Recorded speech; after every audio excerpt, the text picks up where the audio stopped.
சட்டப்பேரவையில் இன்றும் மானிய கோரிக்கை விவாதத்தை புறக்கணித்த அதிமுக.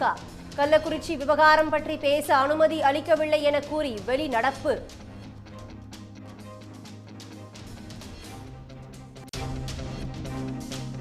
மக்கள் மன்றத்தில் தோல்வியடைந்ததால் சட்டமன்றத்தில் அதிமுக அமளியில் ஈடுபடுவதாக அமைச்சர் ரகுபதி குற்றச்சாட்டு.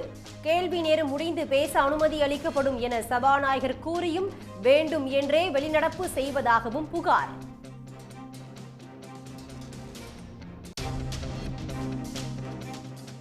அரசு கேபிள் டிவி மூலம் 2 மாதத்திற்குள் குறைந்த செலவில் HD சேவை வழங்கப்படும். சட்டப்பேரவையில் அமைச்சர் PTR பழனிவேல் தியாகராஜன் உறுதி.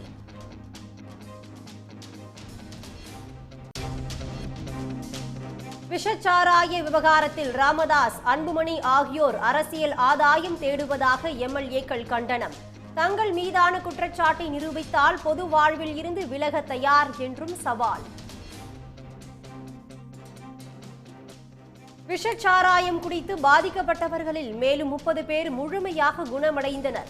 எஞ்சியவர்களுக்கும் தீவிர சிகிச்சை அளிக்கப்பட்டு வருவதாக கள்ளக்குறிச்சி மாவட்ட ஆட்சியர் பிரசாந்த் தகவல்.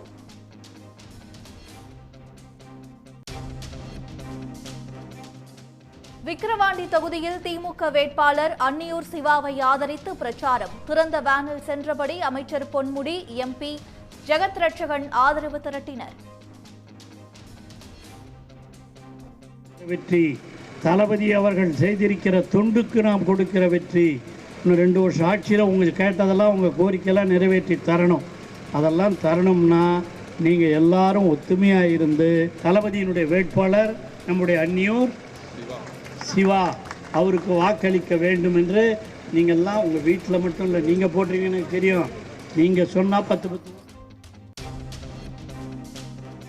திருத்துறைப்பூண்டியில் 19வது தேசிய நெல் திருவிழா தொடங்கியது. அலங்கரித்த மாட்டு வண்டியில் மேலத்தாளத்துடன் நெல் கோட்டை ஊர்வலம்.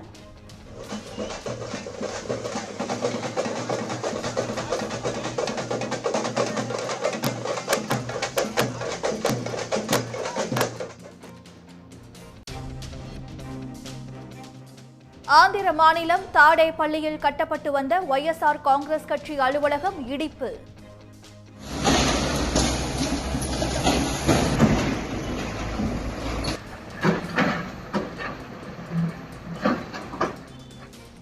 சந்திரபாபு நாயுடு அரசு பழிவாங்கும் நடவடிக்கையில் ஈடுபடுவதாக ஜெகன்மோகன் கட்சியினர் குற்றச்சாட்டு.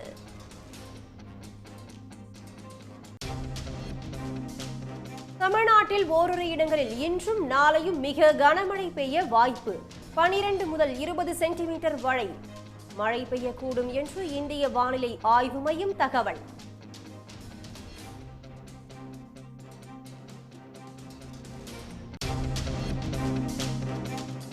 ஓவர் உலகக்கோப்பை சூப்பர் 8 சுற்றில் அமெரிக்காவை பந்தாடியது வெஸ்ட் இண்டீஸ் அணி.